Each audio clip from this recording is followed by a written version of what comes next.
It's like this nearly every day. The hospital is flooded with thousands of letters and telegrams for Richard Pryor. There are so many telephone calls for Pryor that the hospital recruited volunteers. And we thank you for calling.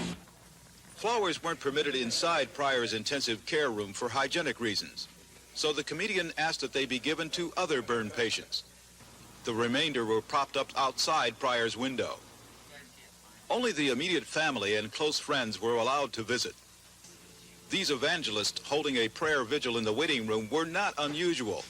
Some people offered to donate their skin to graft over Pryor's burns. New York, Boston, Colorado. Richard Pryor Jr. and his cousin Denise screened letters before reading them to Pryor himself. Happy to hear you off the critical list because we really need you. May God bless and keep you.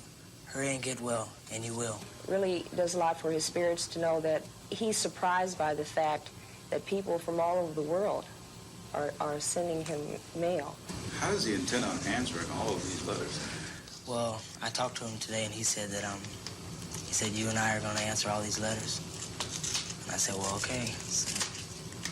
Dr. Jack Grossman says Pryor's condition is improving. He says it's a miracle that the comedian's face is not disfigured. We've been blessed with a remarkable healing phenomenon around his face.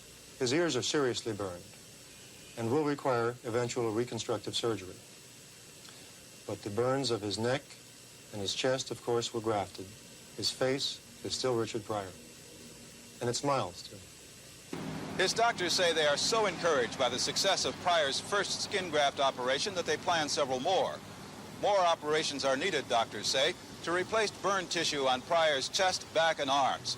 If all operations go well, Pryor should be released from the hospital in 6 weeks.